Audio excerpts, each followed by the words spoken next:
Since I've been thinking about my life and working on my autobiography, I've been thinking about what our house has actually done for my life, which is to say it's given me a life.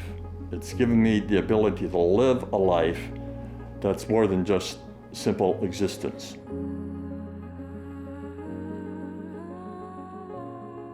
I'm starting the book with my coming out story, and then I'm going to go back. But I'm starting with my coming out story because that's sort of where my life really began.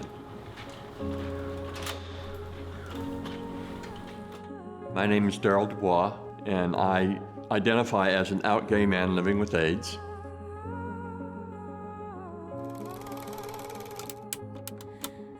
I grew up in Klamath Falls, and I have 5 sisters and a brother.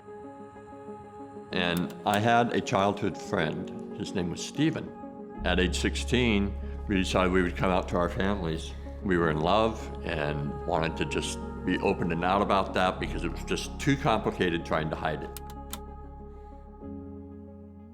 My dad, on the other hand, didn't say much of anything. He just connected with my chin, knocked me out of my chair, broke my jaw, picked me up off the floor and threw me out the door and said, "You can be that way somewhere else." So then I decided I had friends in Eugene, so I hitchhiked to Eugene. Stephen moved up and joined us, and we lived there as an open couple till 1972. And then we moved up out between Oregon City and Malala. I went to work on the thoroughbred breeding farm out there. You know, I mean, I love horses, and I love riding, and I love breeding and genetics. I got my master's degree in genetics. Stephen was diagnosed with Hodgkin's disease, and he was 25 when he died from Hodgkin's. And after that, it was really clear that I had to go. So I moved up to New York City and lived in New York for the next 4 years. I was just utterly lost.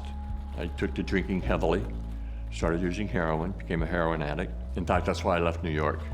It became obvious that I was going to die if I didn't do something different.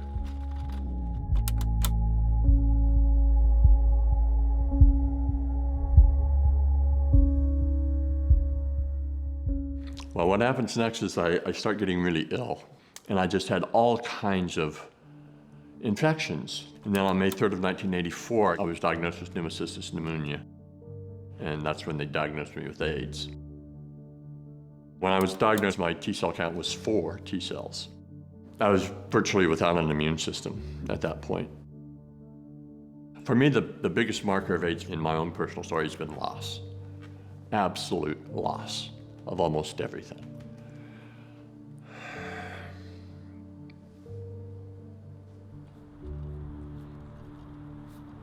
I've lost over 400 people that were dear friends of mine. There's no way to process that kind of loss.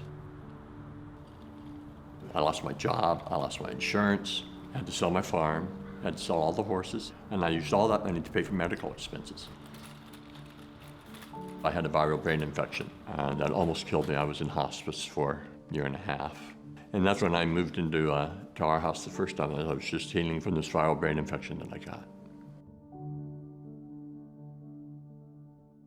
I am so grateful for places like our house. I've been part of the Our House community since its inception. Living at our house gives me the ability to have a life. I had to use all of my energy just taking care of myself, feeding myself, bathing myself. Our house has helped me get an electric scooter. They help me shower. I take about 20 different medications on a daily basis, and they keep all that straight for me. Because of the COVID pandemic, we don't have volunteers anymore, and we don't have visitors anymore. We don't eat in community anymore. So it's changed a lot. The Our House staff here is just incredible, and they really make themselves available to us to be able to talk if we need to or want to, and to encourage us in remaining as active as we can during this difficult time. We still need a place like our house because there are still people living and dying from AIDS. It hasn't ended. It's not over. I wish it were, but it's not. So our house is very important. Funding our house is very important.